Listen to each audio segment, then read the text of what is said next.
Assalamualaikum warahmatullahi wabarakatuh. Halo teman-teman semuanya.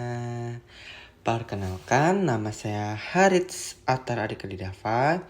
Saya mahasiswa semester 2 jurusan Fakultas Farmasi dari Universitas Muhammadiyah Banjarmasin. Pada kesempatan kali ini, saya akan menjelaskan tentang integumen, mata, dan juga THT. Apa sih itu integumen? Sistem integumen adalah sistem organ yang terdiri kulit, struktur pelengkap kulit, dan jaringan yang mendukung perlindungan tubuh. Sistem ini adalah garis pertahanan pertama tubuh terhadap faktor eksternal dan memainkan peran penting dalam homosintesis, imunologi, dan interaksi dengan lingkungan. Nah, ini ada kulit. Yang pertama ada epidermis. Apa sih itu epidermis? Epidermis adalah lapisan paling luar dari kulit, terdiri dari jaringan epiter berlapis-lapis, tidak mengandung pembuluh darah. Nutrisi diperoleh dari difusi dari dermis, terdiri dari beberapa sublapisan. Yang pertama adalah stratum corneum, stratum lucidum, stratum granulosum, stratum spinosum, dan juga stratum basale. Fungsi dari epidermis adalah untuk melindungi jaringan di bawah dari mikroorganisme, sinar UV, dan kehilangan cairan. Dan juga terdapat tempat pembentukan melanin oleh melanosit. Yang kedua ada dermis. Dermis adalah lapisan tengah kulit terletak di bawah epidermis, terdiri dari jaringan ikat yang kaya kolagen dan elastin. Mengandung banyak struktur penting seperti pembuluh darah, saraf reptorsik sensorik, kelenjar keringat, kelenjar minyak, folikel rambut, otot penegak rambut. Fungsi dari dermis adalah untuk menyediakan nutrisi dan oksigen ke epidermis. Bertanggung jawab atas sensitivitas sentuhan, nyeri, suhu, serta mengatur suhu tubuh lewat jaringan dan aliran darah. Hipodermis subkutis terdiri dari lapisan terdalam kulit terletak di bawah dermis, terdiri dari jaringan lemak dan jaringan ikat longgar. Mengandung pembuluh darah besar dan saraf. Fungsi dari hipodermis adalah untuk menyimpan energi dalam bentuk lemak, menghangatkan tubuh, melindungi organ dalam dari benturan. Selanjutnya adalah folikel rambut. Struktur tabung yang tertanam di dermis dan tempat tumbuhnya rambut. Di dasarnya terdapat papila dermal yang mengandung kapila darah untuk memberi nutrisi pada rambut. Fungsi dari folikel rambut adalah untuk menumbuhkan rambut yang berfungsi sebagai pelindungan dan sensor. Selanjutnya ada kelenjar keringat. Terdapat di dermis berbentuk seperti tabung menggulung. Ada dua jenis yaitu enkrin dan apokrin. Fungsi dari kelenjar keringat adalah mengeluarkan keringat untuk mengatur suhu tubuh dan membuang limbah. Selanjutnya adalah jaringan lemak atau fat. Terletak di hipodermis berupa sel-sel adiposit yang menyimpan lemak. Jumlah dan distribusi lemak bisa dipengaruhi oleh hormon, jenis kelamin, dan usia. Fungsi dari jaringan lemak adalah sebagai cadangan energi, pelindung mekanis, dan isolator panas. Selanjutnya ada jaringan ikat. Menyusun sebagian besar dermis dan hipodermis, terdiri dari kolagen, elastin, dan substansi dasar. Fungsi dari jaringan ikat adalah memberi kekuatan dan elastisitas pada kulit. Pembuluh darah tersebar luas di dermis dan hipodermis, namun tidak ada di epidermis, membentuk jejaring untuk menyuplai oksigen dan nutrien. Fungsi dari pembuluh darah adalah untuk mengatur suhu tubuh dan vasoliditasi dan vasokontraksi, dan memberi nutrisi dan mengambil limbah dari jaringan kulit. Selanjutnya ada kuku atau nail. Berikut adalah penjelasan lengkap dan rinci dari anatomi kuku, jaringan tangan berdasarkan gambar. Yang pertama adalah free edge, bagian ujung kuku yang memanjang melewati ujung jari dan tidak menempel pada kulit bawahnya.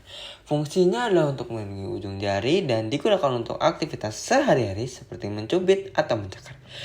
Selanjutnya adalah nail plate. Bagian keras dan datar yang terlihat di luar tubuh terbuat dari keratin, tidak mengandung pembuluh darah atau saraf. Pembuluh dari matriks kuku, fungsi dari nail plate adalah melindungi ujung jari dan memperkuat sentuhan.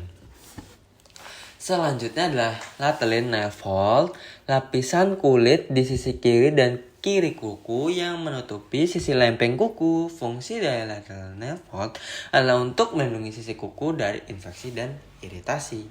Selanjutnya adalah lunula.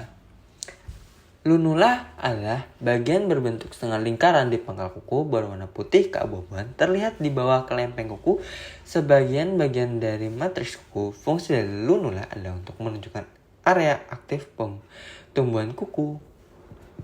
Cuticle atau lapisan kulit tipis yang menutup lempeng kuku di pangkalnya merupakan bagian dari kulit luar yang berfungsi sebagai penghalang. Fungsi dari cuticle adalah untuk melindungi area matriks dan masuknya kuman atau zat asing. Selanjutnya ada proximal nail fold, yaitu lapisan kulit di pangkal kuku yang menutupi bagian belakang kuku matriks. Fungsinya adalah melindungi kuku baru saat keluar dari matriks. Selanjutnya adalah hypogneum, yaitu jaringan di bawah ujung lempeng kuku antara kuku dan ujung jari. Fungsinya adalah untuk mencegah masuknya benda asing dan mikroorganisme di bawah kuku. Selanjutnya adalah nail blade. Nail bed adalah lapisan kuku di bawah lempeng kuku berwarna merah muda karena banyaknya kapiler. Fungsi dari nail bed adalah memberi nutrisi dan menopang lempeng kuku. Selanjutnya adalah nail plate. Nail plate itu adalah bagian dari pori-pori yang ada di nail bed. Yang selanjutnya adalah nail rod atau akar kuku, yaitu bagian tersembunyi dari kuku yang berada di bawah kulit di balik kutikula. Fungsinya adalah untuk menumbuhkan sel kuku baru. Selanjutnya adalah nail matrix, jaringan yang menghasilkan keratin untuk membentuk kuku. Fungsinya adalah untuk mengatur pertumbuhan panjang dan ketebalan kuku. Selanjutnya adalah hypogneum, yaitu sama dengan pada potongan melintang. Selanjutnya adalah epidermis. Lapisan terluar dari kuku tidak mengandung pembuluh darah. Fungsinya adalah melindungi jaringan di bawahnya. Dermis juga lapisan dari epidermis, yaitu memberi nutrisi ke kuku dan kulit. Selanjutnya adalah capillaries dan veins, yaitu jaringan pembuluh halus yang berada di bawah nail bed memberi warna merah muda pada kuku. Fungsinya adalah menyuplai oksigen dan nutrisi ke jaringan kuku. Yaitu selanjutnya adalah distal planx atau tulang ujung jari.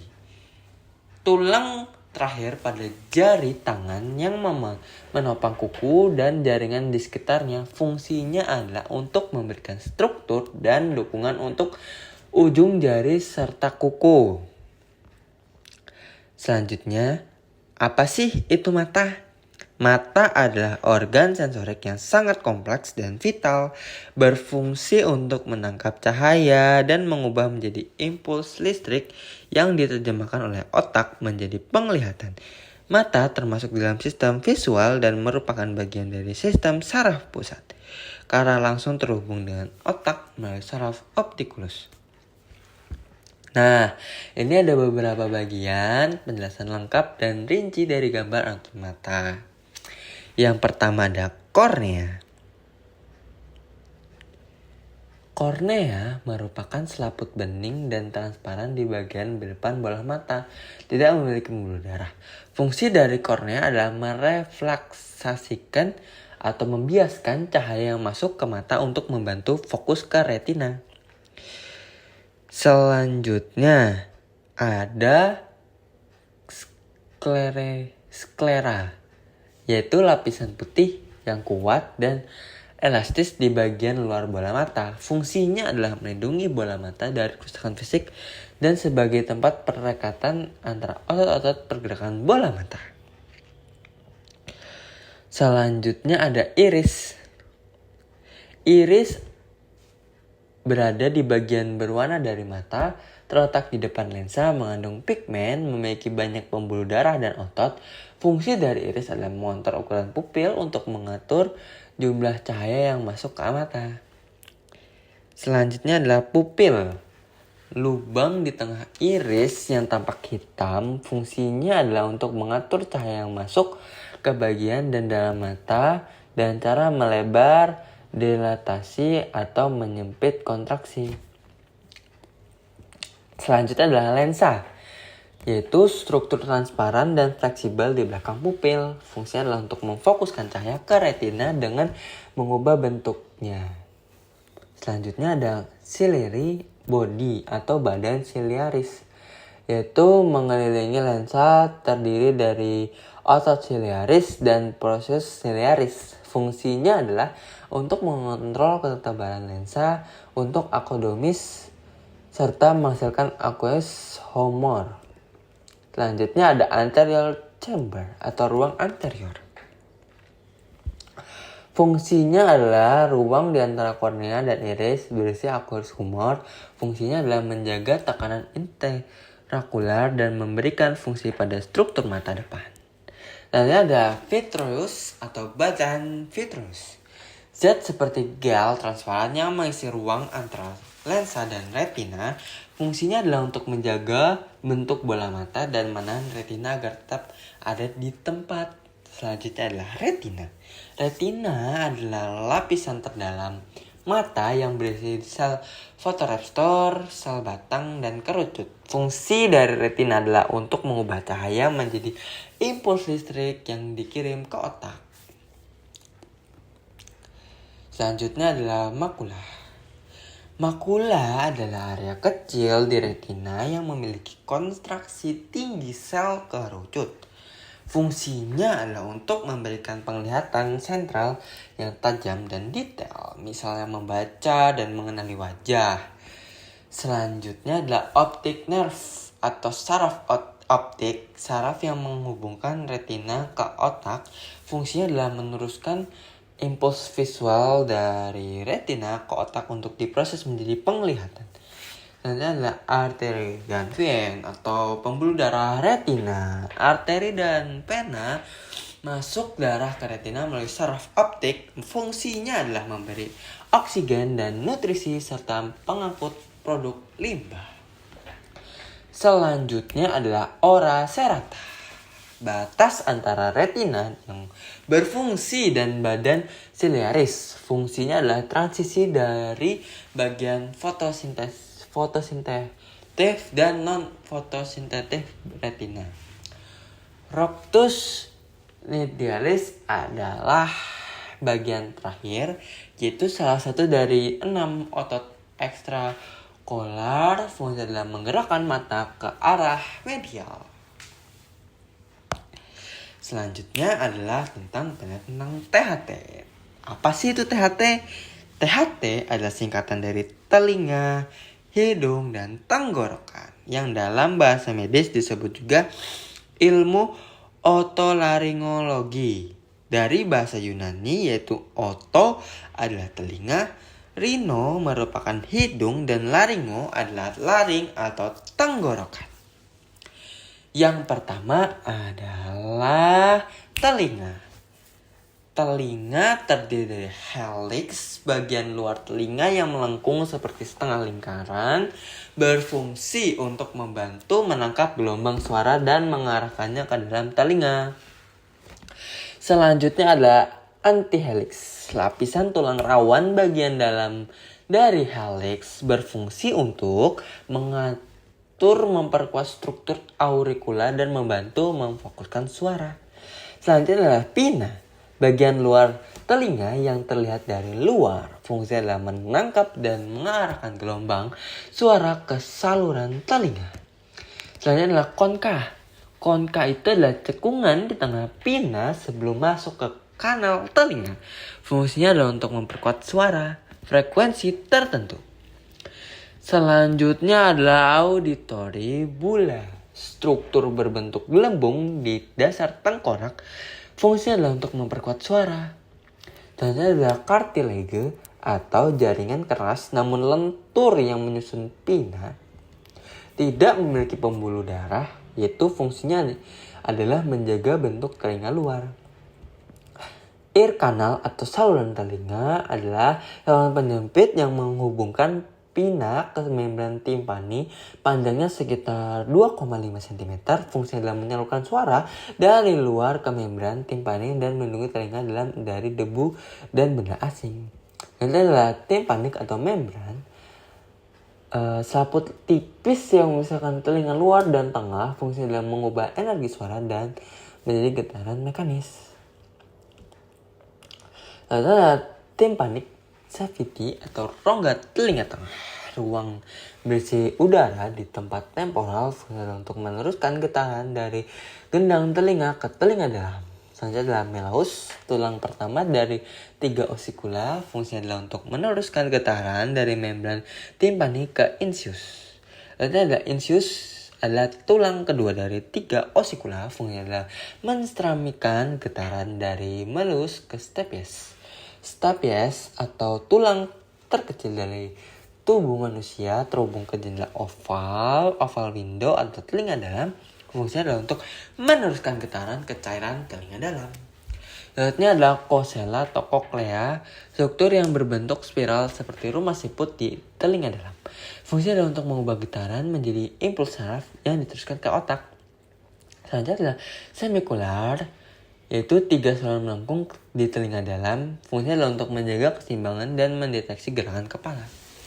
Vestibular nerve, yaitu serabut saraf yang membawa sinyal dari sistem keseimbangan ke otak. Itu fungsinya adalah mengirim informasi tentang posisi dan gerakan kepala. Selanjutnya adalah saraf cochlearis, yaitu bagian dari saraf kranial 8. Fungsinya adalah mengirim sinyal suara ke otak. Dan ini ada temporal bone, tulang tengkorak yang melindungi struktur telinga dan tengah. Fungsinya adalah proteksi dan tempat melekat struktur telinga. Dan ini adalah aortic tube atau tuba aortic, adalah saluran yang menghubungkan telinga tengah ke bagian belakang hidung dan tenggorokan atau nasofaring. Fungsinya yaitu menyamakan tekanan udara antara telinga tengah dan lingkungan luar. Selanjutnya adalah muskel, adalah bagian terakhir dari telinga, yaitu otot kecil di sekitar telinga luar dan tengah. Fungsinya adalah untuk mengurangi intensitas suara yang keras yang masuk ke telinga dalam refleks tapedus. Selanjutnya adalah hidung. Nah, anatomi rongga hidung pertama adalah frontal sinus, yaitu ruang berisi udara yang terletak di luar frontal. Fungsinya adalah mengurangi berat tengkorak, membantu meresonansi suara, menghangatkan dan melebarkan udara yang masuk. Selanjutnya adalah cerebriform blade dan ediform groove, adalah bagian dari tulang ethmoid yang terletak di dasar otak dan atap rongga hidung. Fungsinya yaitu memungkinkan transmisi sinyal bau ke otak. Selanjutnya adalah superior turbinate, lapisan tulang kecil dari tulang ethmoid yang melapisi dinding atas rongga hidung. Fungsinya adalah memperbesar permukaan kontak udara untuk pemanasan, pelembapan, dan penyaringan. Selanjutnya adalah middle turbinate, struktur melingkar dari tulang ethmoid yang berada di tengah rongga hidung. Fungsinya adalah untuk mengarahkan udara ke sinus frontal dan maxillaris. Selanjutnya adalah inferior turbinate, yaitu tulang independen terbesar dalam rongga hidung bagian bawah.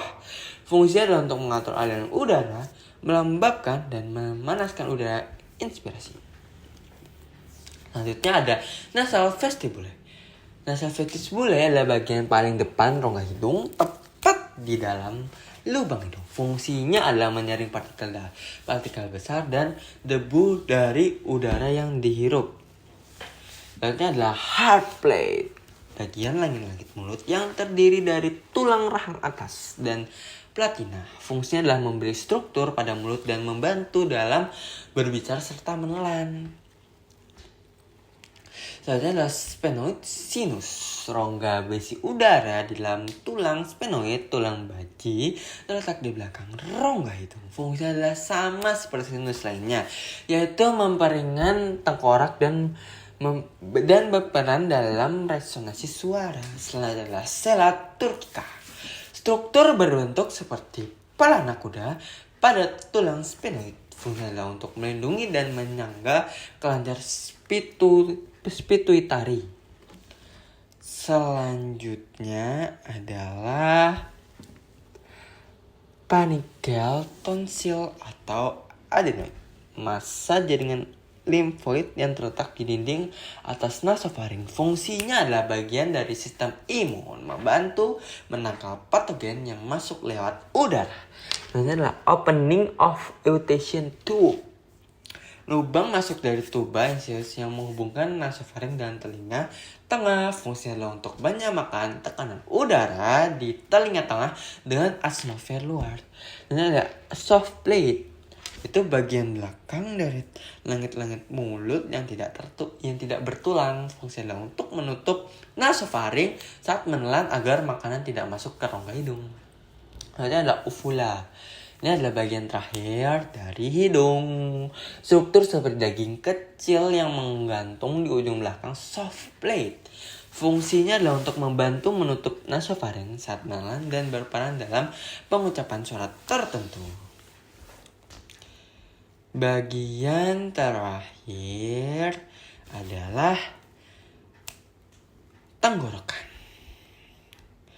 Dalam tenggorokan adalah bagian-bagian yang terdiri dari nasofaring. Nasofaring itu terletak paling atas dari faring, tepat di belakang rongga hidung dan di atas langit lunak soft plate. Terhubung dengan rongga hidung dan memiliki pembukaan menuju tuba eustachius. Selanjutnya adalah fungsi. Fungsi dari nasofaring adalah jalur untuk aliran udara dari hidung ke faring bagian bawah, menyaring, menghangatkan, dan melembabkan udara yang dihirup, serta menyediakan tempat bagi tonsil faring yang berperan dalam sistem imun. Selanjutnya adalah orofaring.